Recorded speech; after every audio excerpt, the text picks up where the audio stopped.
Bonjour à tous et à tous. À la demande du comité, je tiens à vous préciser que cette communication comporte des termes et des images sexuellement explicites. Quand il s'agit d'aborder la censure du corps dans une œuvre littéraire, nous pouvons distinguer deux corps, concomitants et consubstantiels. Le corps sexualisé, que la société cherche à réprimer, et le corps textuel, le support libre, qui fait l'objet aussi d'une autre forme de censure. Journal du voleur de Jean Genet et à ce titre un ouvrage assez singulier. En lisant les notices de la BNF, on découvre que ce livre apparaît à la fois dans le catalogue général et dans la section de l'enfer, où les ouvrages supérieurs sont mis au secret. Ce double code textuel interroge sur l'ambivalence de la représentation d'une sexualité jugée autrefois contre nature. Je me propose donc de montrer comment l'aventure éditoriale du journal révèle les mécanismes de censure et d'autocensure liés à l'écriture du corps homosexuel, et ce, dans les éditions françaises comme dans les traductions anglaises et chinoises. Nous allons d'abord étudier la double vie et le double corps du journal en français. La première édition est l'expérience d'un corps textuel en exil. La censure a certes disparu en France depuis la fin du XIXe siècle, mais la loi sur la presse interdit encore l'outrage aux bonnes mœurs. Le récit de Jean Genet qui retrace le parcours d'un corps doublement discriminé par la misère et l'homosexualité peut être tenu pour pornographique parce qu'il traite des relations moralement condamnées. Les éditeurs français craignent des poursuites judiciaires comme ce fut le cas pour Querelle de Brest de Jean Genet. C'est pourquoi le manuscrit du journal va passer en Suisse pour être imprimé à Genève par l'éditeur Albert Schira, avant de revenir en France à l'auteur de 2048, où les exemplaires sont vendus sous le manteau. L'édition suisse limite les risques de sanctions pénales en France. Rappelons que l'édition clandestine est une tradition helvétique. C'est bien à Genève que Voltaire a dicté et publié son Candide. De plus, sur la couverture, à la place du nom de l'éditeur, nous pouvons lire la mention au dépens d'un ami. Cela signifie conventionnellement le caractère érotique d'une œuvre publiée hors commerce. Cette édition est lucrative pour l'auteur puisque les 400 exemplaires du journal sont acquis par de riches souscripteurs. Or, quelques années plus tard, une seconde édition du journal du voleur est publiée, cette fois-ci officiellement à Paris, par l'édition Gallimard. Comment expliquer que ce corps textuel, jugé d'abord pornographique et condamné à clandestinité, paraisse au grand jour en 1949 sans être poursuivi en justice? C'est d'abord l'opportunisme de Gaston Gallimard. Pendant l'occupation, l'éditeur a négocié avec les autorités allemandes pour pouvoir continuer à publier. À la fin de la guerre, il doit donc redorer son blason. Sartre et Beauvoir lui servent de garant et lui conseillent des auteurs qui incarnent l'esprit anticonformiste de la libération. Ainsi, dès juillet 1946, Les Temps modernes, revue publiée par Gallimard et dirigée par Jean Sartre, prépublie les premiers extraits du Journal du voleur de Jean Genet. La promotion d'un écrivain homosexuel mis au banc de la société entre la maison d'édition dans l'existentialisme et la critique de la morale bourgeoise. Mais l'éditeur doit aussi assurer ses arrières. Il ne veut pas être traîné en justice à cause de la représentation un peu trop directe des causes homosexuelles. La NRF a certes publié Sodome et Gomorrhe de Marcel Proust et Corydon de Gide, mais ces œuvres n'ont pas la charge érotique du texte de Jean Genet. Gallimard veut bien parier sur un écrivain qui fait mauvais genre et va être accusé de publier un texte obscène. L'éditeur pose alors à Jean Genet une condition. L'écrivain doit expiger son propre texte. C'est au devant de lui-même que l'auteur du journal du voleur pourra accéder à la consécration littéraire. Genet doit renoncer à l'authenticité de sa création qui célèbre le corps homosexuel et accepter les normes de la bienséance littéraire qui exigent de l'effacer. La première stratégie est de supprimer les pornographènes, c'est-à-dire certains traits érotiques récurrents dans l'écriture de Jean Genet. Genet gomme les termes argotiques explicites. Ainsi, le verbe enculé est supprimé de ses phrases. Un gars m'a demandé un jour de lui trouver un mec. Il avait envie de se faire enculer. Et le terme est néanmoins conservé avec un sens figuré, on se fait enculer par Hitler. Les termes de la gothique, sortis de leur contexte textuel, prennent une dimension métaphorique et donc plus libérale. Un autre passage me paraît particulièrement significatif de la pratique de l'autocensure génétienne. Je vais vous dire. Un jeu, Stilitano me dit un jour, il faudrait bien que je te plante ma bite. Ça me ferait mal, dis-je en riant. Penses-tu, j'y mettrais des formes là. Aux chaussures, on met des formes. Je fais une croix qui mettrait souvent ta queue, afin qu'elle grossisse encore jusqu'à devenir un organe monstrueux. J'acceptais cette fin d'explication sans dégoût. Dans les épreuves destinées à l'éditeur, je n'ai rassuré cette invitation explicite et enjouée où son héros fait semblant de redouter le désir de son amant.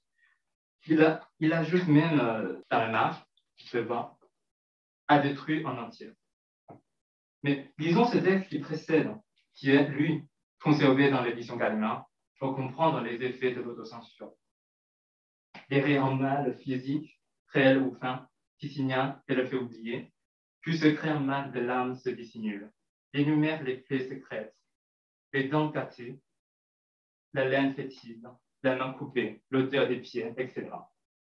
On est déchu comporte les marques d'allégeance. Seul étant utilisé l'orgueil voulu par la misère, nous provoquions la pitié en cultivant les plaies les plus écœurantes. Nous devenions un reproche à votre bonheur. Comme vous le voyez, les plaies secrètes glorifient le corps des misérables généticiens. Les marques de la déchéance définissent un nous collectif. La communauté des mendiants généticiens qui doit donner la mauvaise conscience au lecteur bourgeois. Le corps s'inscrit désormais dans une perspective sociale et morale. Il cesse d'être l'expression d'une érotique homosexuelle. Le sort réservé au corps dans les deux versions françaises va sceller leur destin. L'édition Gallimard, la version légèrement modifiée selon la formule de l'éditeur, assure la gloire des gens genés et l'éclipse totalement l'édition Skira, condamnée à rester dans l'obscurité. Au sens freudien du doppelganger, l'édition originale relève de l'inquiétante étrangeté d'un double, un corps aliéné et refoulé, voué à rester dans l'ombre.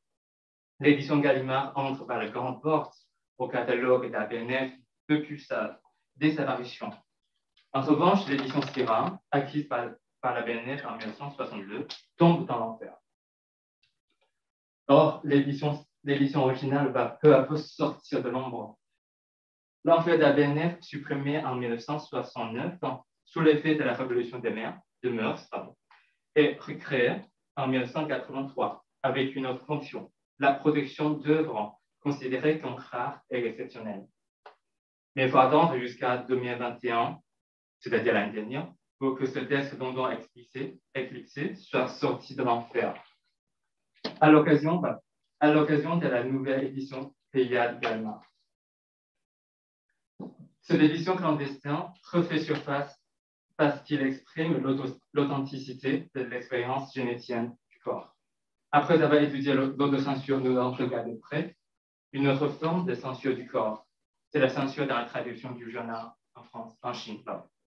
La première traduction chinoise, en 1991, se fonde sur l'édition Gallimard. En l'étudiant, je me suis rendu compte de la censure traductorique. Si la traduction est idéalement considérée comme un acte d'hospitalité à l'égard d'une culture étrangère, dans la réalité, les sujets sensibles font l'objet d'une violence sexuelle. C'est le cas de l'œuvre de Genet. La représentation du corps sexualisé et déviant fait problème en Chine. Les deux traducteurs, Li Wei et Yang Wei, ont ainsi censuré l'édition Gallimard, déjà expédiée, en mutilant davantage sa dimension homosexuelle. La première modalité de la censure est le caviardage. Plusieurs passages exprimant le désir physique ne sont pas passés à travers les mailles du filet. En voici un exemple éclairant. Sous mes doigts, à peine le pleurant, je le sentis bandé. Et de fait, je ne rebondis pas. À quoi bon? Litano me sera construit. Cependant, la cigarette gardait sa bouche, la protégeant d'un baiser. Quelqu'un s'approchait. Je m'y mets très vite. Je t'aime. La première formule, je le sentais bandé. découle de l'autocensure de Jean Genet et remplace Je sentis sa berge dans l'édition originale. Dans la version chinoise, tout ce passage, y compris le baiser interdit et ce je t'aime entre deux hommes, disparaît purement et simplement. L'autre modalité de la censure est l'euphémisation des corps. La pudeur s'impose dans la tradition chinoise. Ainsi, l'expression explicite en français faire l'amour est traduite en chinois par une formule implicite canage, qui veut dire à la lettre que ce genre de choses-là. Certains termes sont même défigurés pour traduire PD ou tante. Les traducteurs chinois créent un nouveau mot, l'ansoda, qui signifie expert de la beauté masculine. Ce néologisme remplace les termes qui auraient rendu fidèlement l'idée de Jean Genet dans la langue chinoise. Le néologisme produit une censure du corps qui se fait à l'insu du lecteur et de la lectrice. Au lieu d'effacer le passage du texte source, il exclut les termes chinois pour désigner l'homosexualité. Par ce biais, le lecteur et la lectrice intériorisent l'idée qu'il est honteux de parler du désir physique. La traduction s'impose ainsi une violence symbolique. Elle interdit la conscience d'une autre identité sexuelle. Jusque-là, nous avons eu deux sortes de censure, l'autocensure des Jean Genet et la censure dans la traduction chinoise. Dans les deux cas, le corps est toujours en but à la violence sensorielle. Pourtant, la traduction aide parfois à lutter aussi contre la censure. Et c'est bien le cas de la traduction du journal en anglais. The Fifth Journal se fonde sur le texte original de Jean Genet et inclut les ajouts de l'édition Gallimard.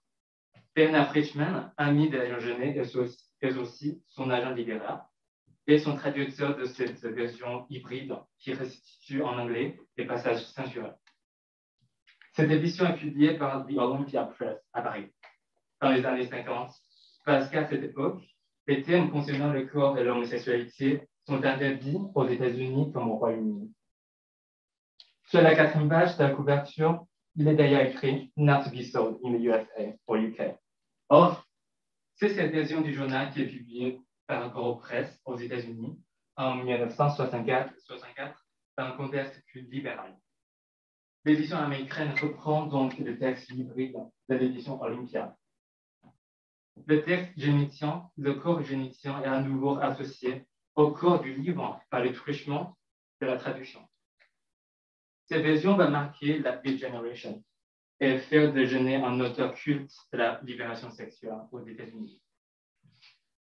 Le journal originel, longtemps occulté par l'édition Gallimard, retrouve ainsi une double extension de soi dans le domaine anglo-saxon. Le corps prend sa revanche sur la bienséance littéraire et la morale qui voulait le refouler. Parallèlement, dans le monde sinophone, l'édition originale va également ressurgir. La seconde traduction en chinois du journal par Hongling est publiée par les éditions China Times à Taïwan en 1994. À lire le copyright, cette édition prétend se fonder sur l'édition Gallimard, comme la version traduite en Chine 2 ans auparavant. La source véritable est l'édition anglaise.